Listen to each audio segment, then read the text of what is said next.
Friday. Figures about time for an update here. Been about a week or so since we got into town. Starting to blow our way around a bit. It's a nice area. With any luck, be able to find a house out here. Hopefully, first we got to find a job first, which we'll be taking care of that later today. Hopefully, getting at least one radio station to try and get the interview scheduled. Because with this being a lower level market, I should have a better chance actually at least getting an interview with somebody. And also hitting Walmart and a few other places for general Joe job in the meantime if this doesn't work out. But hi guys. Yeah, and wife says hi, and the cat's over there ruining the place regardless of the other animals.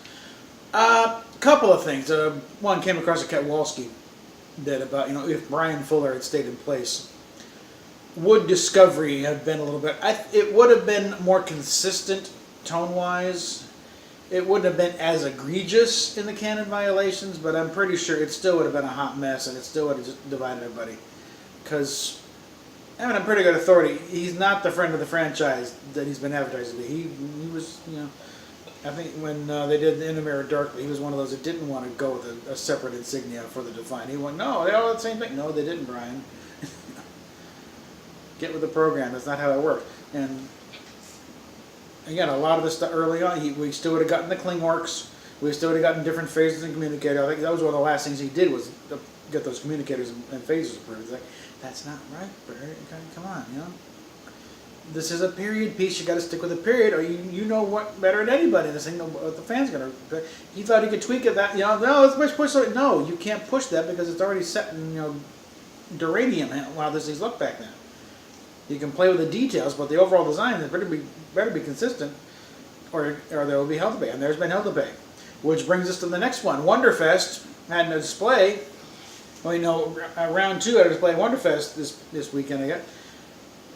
Trying to get some opinions on what size Discovery models would you guys like.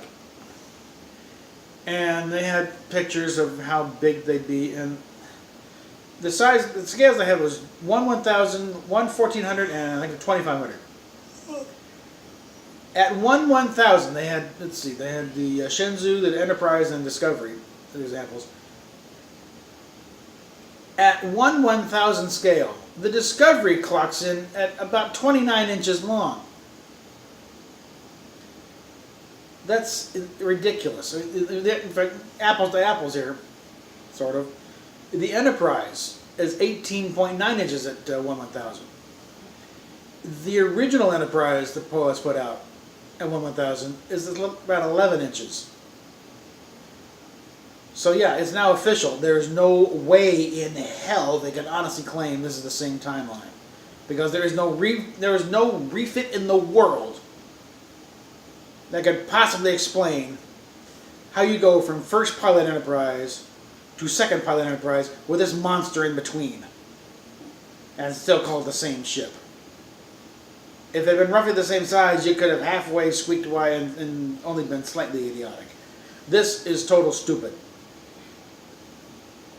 So no, there's no way they can honestly claim that. If they say anything, they're lying. So. And we're back. Okay. But yeah, I'm attaching a link to the picture down below to show how idiotic the size differential is with these ships now. And I'll do the thumbnail with there, but yeah, it ain't working, guys, and they're losing it. But that's where we're at. So PayPal, Patreon down below, and we'll keep it posted on what goes now. Oh, and the car is now legal. For the first time in a very long time, we're driving a perfectly legal car. Yeah, after being cornholed. Yeah, we kind of got ass raped by the DMV because it cost about $150 more than we thought it was going to be, all told. So yeah, we really do need some contributions coming in, guys. So yeah, PayPal, Patreon, coffee, and Cafe Press down below. So catch you later.